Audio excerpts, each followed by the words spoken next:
Բարև սիրելի հայրենակիցներ, եթերում կրկին քաղաքական խաչմերուկն է, այսօր արդեն ապրիլի 9-ն է, Վրաստանում այսօրը ողբերգական օր է և նույն ժամանակ ազատության և անկախության համար պայքարի օր, քանի որ 90-ական թվականներին, երբ որ Վրաստանը անկախություն էր ուզում հռչակել և բազմահազարանոց ցույցեր էին տեղի ունենում Թբիլիսիում, սովետական զորքերը մեծ դաժանությամբ ճնշել էին այդ ցույցերը, որի ընթացքում բազմաթիվ մարդիկ էին զոհվել։ Երեկ ես ինչպես արդեն ասել էի, մենք հաղորդում չենք արել, այսօր մենք արդեն անում մեր առաջին հաղորդումը 1 օր անց, եւ չափազանց կարևոր են սիրելի հայրենակիցներ ձեր լայքերը, այս 30 րոպեները յուրաքանչյուր տեսանյութի համար չափազանց կարևոր եւ ճակատագրական նշանակություն ունեն,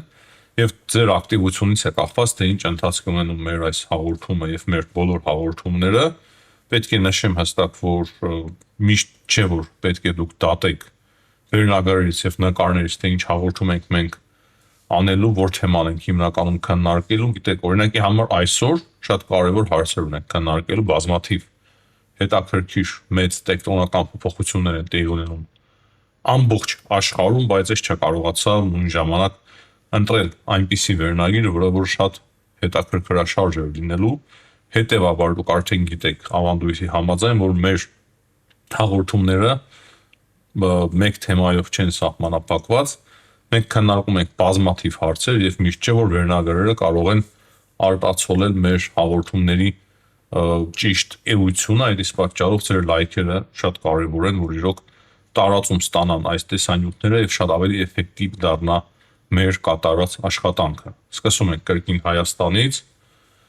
եւ միանգամից կարեւոր է նշել, որ Ադրբեջանի պաշտպանության նախարարությունը կրկին ապատեղեկատվություն է տարածում, թե իբր հայկական կողմը երեք երեկոյան 2 անգամ խախտել է հրադադարը, ինչը բնականաբար չի համապատասխանում իրականության։ Այսինքն ադրբեջանական պաշտպանության նախարարությունը շարունակում է ամեն ինչ անել, որպեսզի լարի իրավիճակը հայ-ադրբեջանական սահմանին եւ լարվածության ֆոն ստեղծի։ Բայց նույն ժամանակ հետաքրքիր փոփոխություն է եղել Մեծ Բրիտանիայի քաղաքականության մեջ։ Մեծ Բրիտանիան իր քաղաքացիներին այլևս չի արգելում, եթե կա ինչ-որ լուրջ անհրաժեշտություն այցելել Լեռնային Ղարաբաղ, նախկինում Մեծ Բրիտանիան խորհուրդ էր տալիս իր քաղաքացիներին ոչ մի պարագայում չայցելել Լեռնային Ղարաբաղ։ Հիմա ուղղակի խորհուրդ են տալիս 5 կիլոմետր հայ-ադրբեջանական սահմանից հեռու մնալ, եւ եթե ինչ-որ կարիքներ ունեն շատ լուրջ,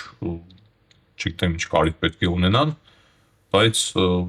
նրանք կարող են այցելել արդեն Լեռնային Ղարաբաղ։ Հարցը նրանում է, որ Մեծ Բրիտանիան հիմա չի տեսնում լարվածություն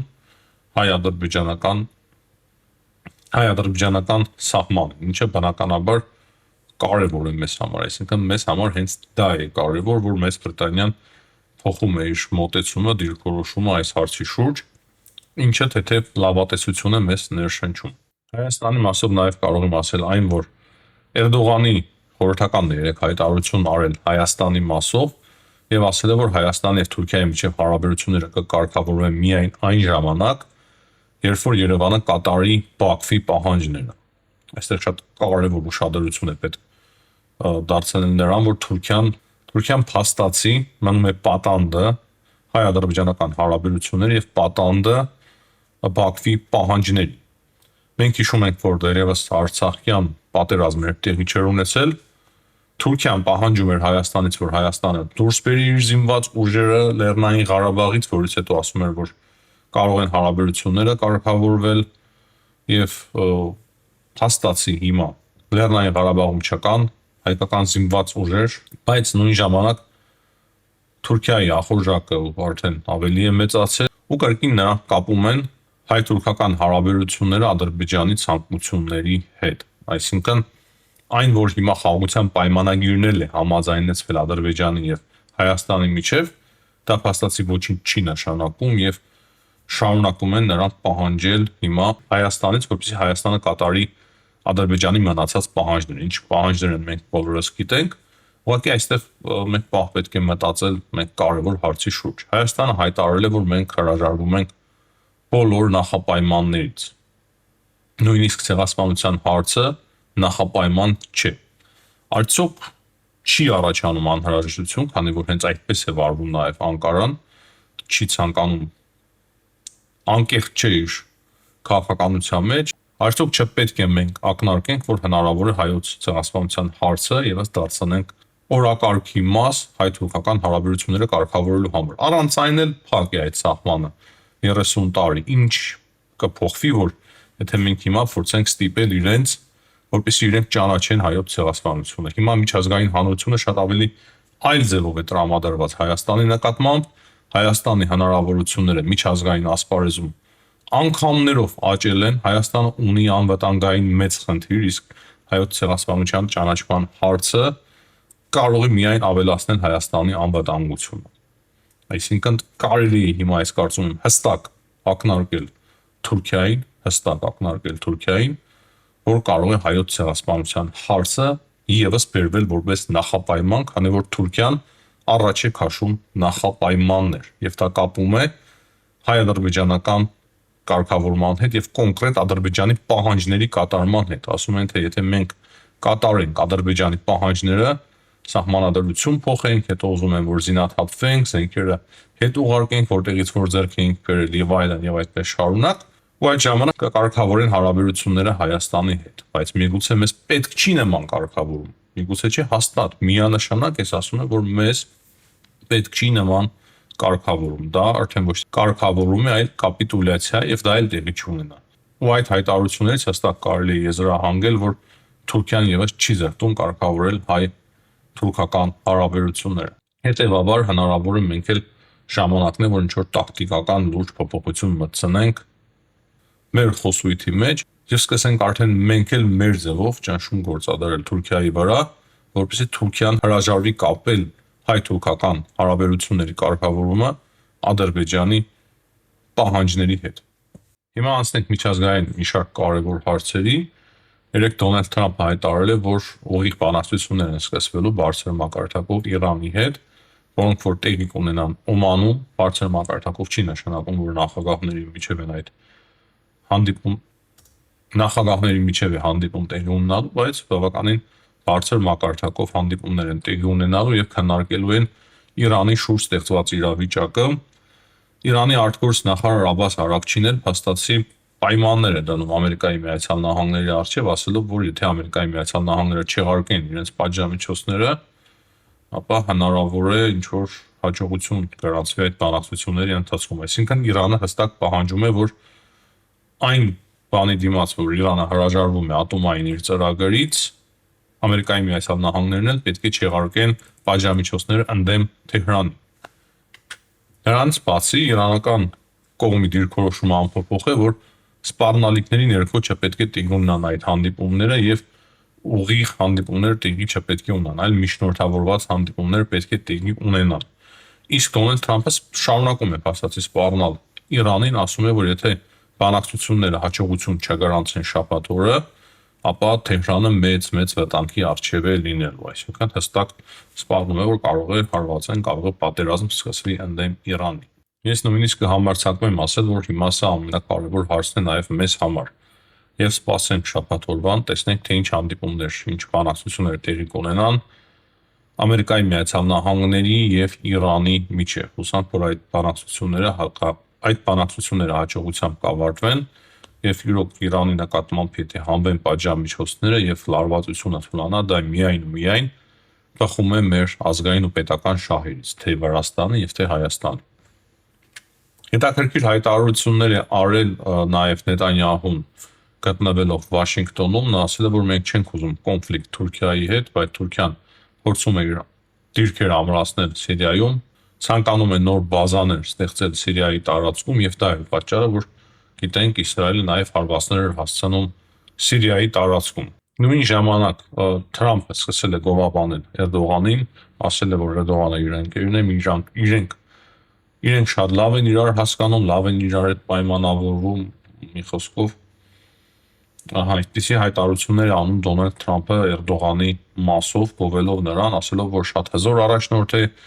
արեց այնինչ 2000 տարի ոչ ոքին չէր հաջողվում Սիրիայում եւ այդպես շարունակ։ Նույն ժամանակ Թրամփը ասում է, որ ինքը բազմաթիվ հարցերի շուրջ կարողացել է պայմանավորվել ժամանակին Էրդողանի հետ։ Հուսանք մեր հաշվին եւս նրանք ժամանակին չեն պայմանավորվել։ Ես զգուշավոր եմ սա ասում, բայց շատ հստակ է, որ մենք հասկանանք եւ պահանջենք Ամերիկայի Միացյալ Նահանգներից մեր լոբիստական կազմակերպությունների, հայկական հզոր համայնքի, որը որ միշտ ընտրում են նախագահներ, սենատորներ, կոնգրեսմեններ Ամերիկայի Միացյալ Նահանգներում, պահանջենք Ամերիկայի Միացյալ Նահանգների իշխանության բոլոր թևերից, որոնք որ որոշումներ են կայացնում, հարգել եւ հաշվի նստել նաեւ Հայաստանի Հանրապետության շահերի հետ։ Ամերիկայի Միացյալ Նահանգները կարևոր դաշնակից են Հայաստանի համար, բայց Հայաստանը պետք է համոզված լինի, որ Թրամփի օրոք իրոք ոչ մի վտանգ չի սպառնում Հայաստանի սահմանին։ Ճիշտ է, մենք ունենք բազմաթիվ դրական հայտարարություններ, այս մասին մեկ անգամ չէ, որ ես խոսել եմ, Թրամփի այս նոր իշխանավարության օրոք մենք ունեցել ենք բազմաթիվ լավ դրական ազդակներ, բայց ես կարծում եմ, որ դրանք քիչ են։ Ամեն դեպքում դրանք քիչ են, հաշվի առնելով Թրամփի հոգեբանությունը, մենք պետք է ավելի լուրջ եւ լավ աշխատենք նրա հետ։ Հիմա խոսենք մի քանի խոսք ուկրաինական պատերազմից, ռուս-ուկրաինական պատերազմից։ Վլադիմիր Զելենսկին երեք մի քանի կարևոր հայտարարություններ արել։ Փաստացի նա ընդունել է, որ ռուս-ուկրաինական զորքերը գտնվում են թե Կուրսկի շրջանում, թե Բելգորոդի շրջանում, ես հասկանում եմ, որ իմ պատկերացմամբ դրանք հիմնականում դիվերսիոն ներթափանցումներ են, եւ Զելենսկին ասում է, որ դա շատ կարեւոր է եւ դա միանգամայն ճիշտ է, եւ պատերազմը պետք է տեղափոխվի այնտեղ, որտեղից որ սկսվել էր, որ տարածքից որ սկսվել էր։ Դրանից բացի Զելենսկին ասում է, որ իրենք չինացի զինծառայողներ են, Չինաստանի քաղաքացիներ են կարողացել գերեվարել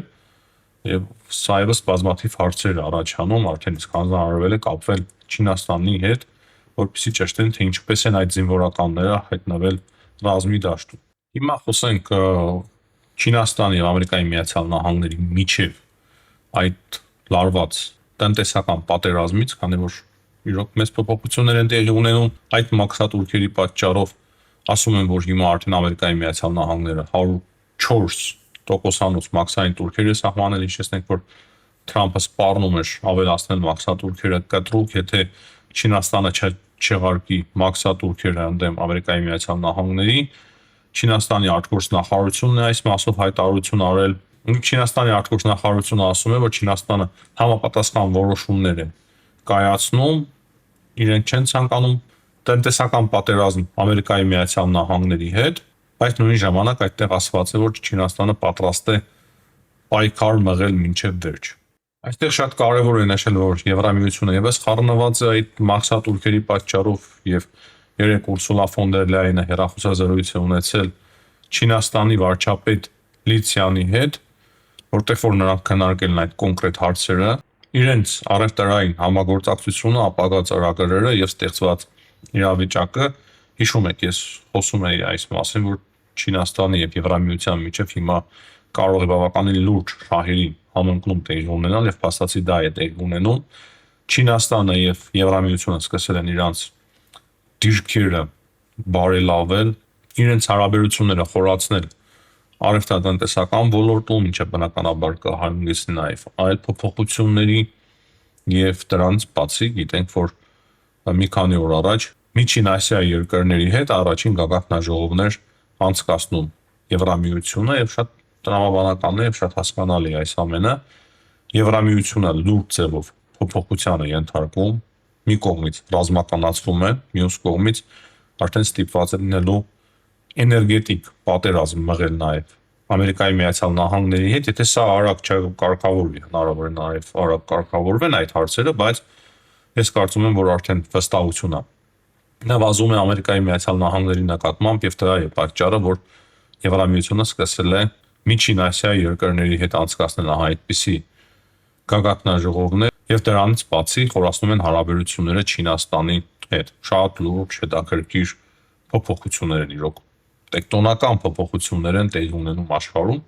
եթե մեկը չի նկատում, չգիտեմ, իրոք դժվար է չնկատել, թե ինչ է հիմա տեղի ունենում, բայց դա չի նշանակում, որ Ամերիկայի Միացյալ Նահանգները ուզում են խզել իրենց առևտրային հարաբերությունները Եվրամիության հետ, հնարավոր է սա խաղի մեծ խաղի մաս է եւ ինչպես հաղորդում է Պոլիտիկոն, Դոնալդ Թրամփը առաջարկել է Եվրամիությանը գնել իրենց էներգատարները 300 միլիարդ դոլարով, որպեսզի նրանք արդեն թույլատնեն կամ չեղարկեն այդ մաքսատուրքերը։ Եվ ասեմ իմ պատկերացումը, ես գալիս եմ հետեւյալ եզրահանգման, որ կարող է Եվրամիության եւ Ամերիկայի Միացյալ Նահանգների միջև իրոք ինչպես որ մասկն է առաջարկում, ընդհանրապես չեղարկվեն կամ շատ լուրջ ձևով թույլատրեն այդ մաքսատուրքերը, բայց նույն ժամանակ Չինաստանի նկատմամբ չեմ կանխատեսում, որ նման թույլատրում տեղի ունենա, այսինքն այս գլոբալ խաղի մաս կարող է դառնալ այն, որ վերջում միայն Չինաստանի նկատմամբ լինեն եւ գործեն այդ մեծ սահմանատուրքերը, իսկ Եվրամիությունը եւ Ամերիկայի Միացյալ Նահանգները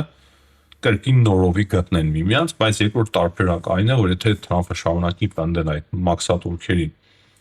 մասով եւ խնդիրներ ստեղծի Եվրամիության տնտեսության համար, ապա չեմ բացառում, որ իրոք Չինաստանը եւ Եվրամիությունը սկսեն բավականին լուրջ ձևի միավորվել եւ դառնան շատ կարևոր առևտրային գործընկերներ։ Հիմա այն են կարևոր գործընկերներ, բայց ավելի կարևոր մեծ նշանակություն կարող է ձեռք բերել իրենց համագործակցությունը այդ ոլորտում։ Պանամայի եւ Ամերիկայի Միացյալ Նահանգների միջև եւս հարաբերությունները շատ հետաքրքիր հունով են շարժվում, իրենք հայտարարություն է արել Ամերիկայի պաշտպանության նախարար Փիթ Հեքսեթը եւ նրա խոսքերով Ամերիկայի Միացյալ Նահանգները Պանամայի ջրանցքը դուրս է բերելու չինական ազդեցության տակից եւ դրանից հետո արդեն Պանամայից են եղել հետաքրքիր հայտարարություններ, որ Պանաման խզում է իր հարաբերությունները կոմունիստական Չինաստանի հետ, հրաժարվում է մետաքսե ճանապարհ այդ ծրագրից, դրանից բացի համատեղ զորավարժություններ են անցկացնել Ամերիկայի Միացյալ Նահանգների հետ եւ համատեղ նաեւ սկսում են վերահսկել Պանամայի ջրանցք։ Եվ դրանից բացի շատ խիստ ձևով վերահսկելու են Չինաստանի ազդեցությունը Պանամայի վրա եւ շրջանի վրա։ Սա շատ կարևոր լուր է միջայլոց սիրելի հայրենակիցներ, փաստացի Ամերիկայի Միացյալ Նահանգներին հաջողվել է հասնել բավականին լուրջ հաջողությունների եւ դուրս մղել Չինաստանին Պանամայի ջրանցքից։ Դրանից բացի արդեն այսօրվա տվյալներով ֆոնդային այդ համակարգի մեջ Ամերիկայի Միացյալ Նահանգները ամեն ինչ միանշանակ չէ, այդ մեծ անկումներից հետո հիմա արդեն տատանումներ են գրանցվում Ամերիկայի Միացյալ Նահանգների տնտեսության մեջ, մեկ բարձրանում են այդ ինդեքսները, մեկ ընկնում են, հիմա նույնիսկ ցուցանիշներ կան, որ կարող է իրավիճակը ինչու՞ չէ նաև ստաբիլավորվել, այսինքն ես տնտեսագետ չեմ, ինձ դժվար է այդ մասին խոսել, բայց շատ տարօրինակ բաներ են տեղի ունենում, ոչ սովորական բաներ են տեղի ունենում տնտեսության մեջ։ Ամերիկայի եւ Ռուսաստանի միջև հարաբերությունների մասով կարող եմ ասել, որ Ստամբուլում ապրիլի 10-ին արդեն վաղը տեղի կունենան բանակցություններ Ամերիկայի Միացյալ Նահանգների եւ Ռուսաստանի միջև, եթե չեմ սխալվում, դրանք պետք է տեղի ունենան արդեն արտգործ նախարարության գծով։ Դրանից բացի փաստացի Ռուսաստանի Դաշնությունը ողջունել է մաքսատուրքերը, որոնք որ Թրամփը կիրառել է ամբողջ աշխարհի նկատմամբ, բայց ես նաև մյուս կողմից զարմանում եմ նրա վրա, թե ինչի վրա են նրանք ուրախանում, քանի որ նավթի գները ռեկորդային անկում են ապրում եւ Ռուսաստանի տնտեսությանը դա եւս մեծ վնաս է հասցնում, ահռելի մեծ վնաս, նույնիսկ ավելի մեծ վնաս, քան Բայդենն էր հասցրել իր պատժամիջոցներով, հնարավոր է սխալվեմ, բայց կարծում եմ, որ չէ, այդպես էլ կա, բայց